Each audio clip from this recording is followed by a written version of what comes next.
If I had to name one thing that practically all human beings have in common, I'd say it's our hankering to see other worlds.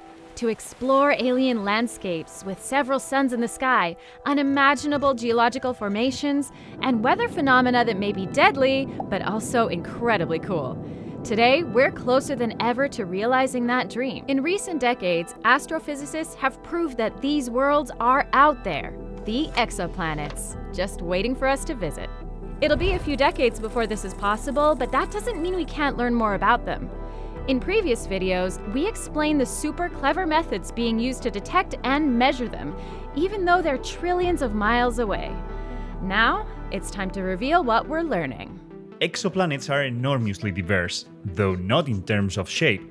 They're all round, as far as we know. Over 4,000 exoplanets have been discovered to date. We already have enough statistics to know a few things about these new worlds and about the old ones. The thing is, the data seem to indicate our planetary system is, weird. But let's start at the beginning. Once you have a huge catalog of new planets, how do you classify them? Scientists are still debating this question, but for now, they've come up with a colloquial method based on comparison with the old familiar planets. For example, the first large group we found are called Jovian planets, after the fictional inhabitants of Jupiter. Shocker, these worlds are very similar to Jupiter and Saturn, about 10 or 20 times larger than Earth. Like our own Jovians, they've been discovered in the coldest, most remote parts of their systems. So in the future, we shouldn't be surprised to learn that some have rings or moons. But much to the astonishment of many researchers, sometimes the opposite is true. Meet the hot Jupiters. I guess the clearest example would be 51 Pegasi b, now known as Dimidium. This was the first exoplanet discovered by conventional means, but that's not the only reason it's special. Although it orbits a star similar to our Sun, it doesn't do so at the same distance as our Jupiter. It's extraordinarily close, about 10 times closer than Mercury's orbit. You can see why they're called hot Jupiters. Plus, that means a Dimidian year is just 4 days long. But the one that really takes the cake is K2-137b, a terrestrial planet slightly smaller than Earth, which completes its year in 4 hours and 18 minutes. A never-ending New Year's Eve party. Entrepreneurs, I see a business opportunity here. But let's get back to the Jovians. Given its small orbit, scientists think Dimidium suffers a very common condition in planets so close to their star: tidal locking. The gravitational pull of its sun forces one side of the planet to always face it, while the other is always dark, something similar to the situation of our own moon, which has a dark side. They suspect that this temperature contrast can generate violent wind currents on these planets.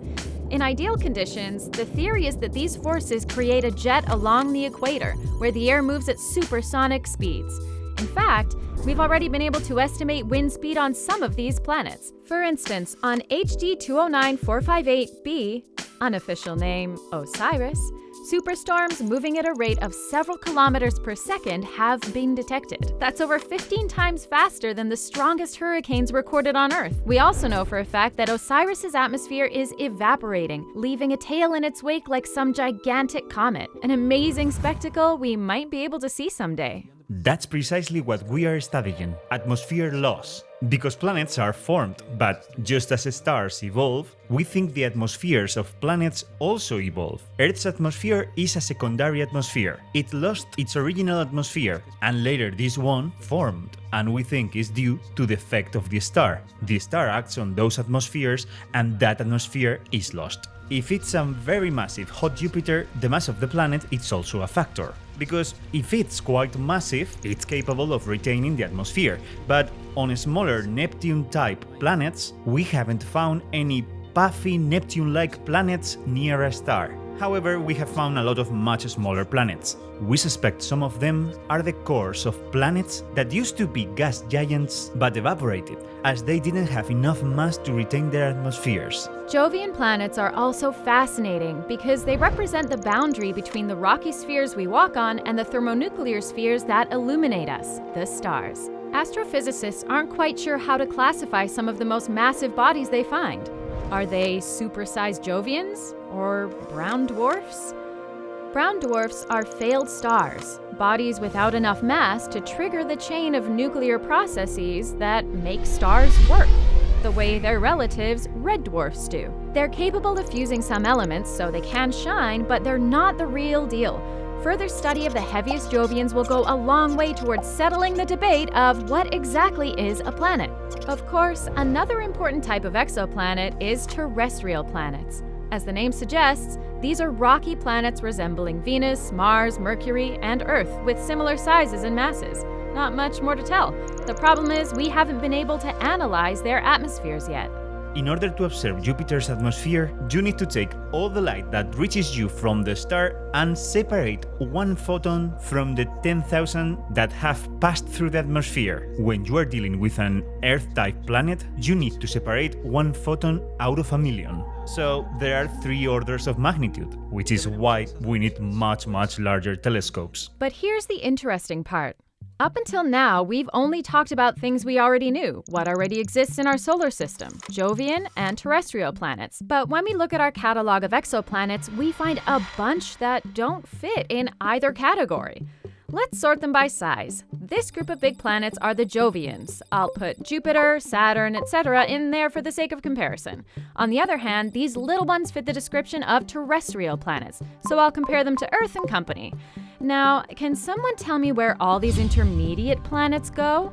There are tons of them. 2/3 of all discovered planets fall into this category. What are they like? Astrophysicists have identified 2 types, and when naming them, they went to extremes. At one end, we've got planets similar to Earth, but somewhat larger, up to twice as big. These are called super-Earths. And some are in peculiar situations. For instance, Kepler-36b and Kepler-36c orbit so near to each other that at their closest approach, they look over twice as large as the moon in the sky. It's quite the show. Meanwhile, at the other end of the spectrum, we have the sub-Neptunes, also simply known as Neptunians or mini-Neptunes. These planets are more than twice the size of Earth, but smaller than a Jovian. Astrophysicists distinguish them from super-Earths primarily because they have enormous volume but low mass, which suggests they have large atmospheres like the gas giants, only on a miniature scale. Like super-Earths, there are loads of Neptunians, both cold and hot, and in some pretty amazing circumstances. Kepler-64b is a Neptunian orbiting a binary star system, which in turn orbits another binary star system, a quadruple system. In other words, if this mini Neptune has a moon, I hope to Newton it does, and we visited it, not only would we enjoy a double sunset, but we'd also be able to see 2 other luminous bodies in the sky, with a brightness similar to that of our full moon. These 2 classes are increasingly accepted, and we're even starting to measure the atmosphere of some super-Earths and Neptunians.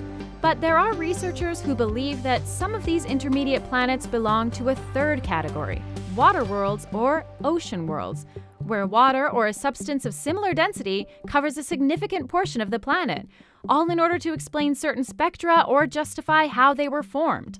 And this is a key point. Before our current exoplanet fever, we thought we'd pretty much figured out how the solar system was formed. Small, rocky planets close to the sun, gas giants far from its destructive influence, it all seemed logical.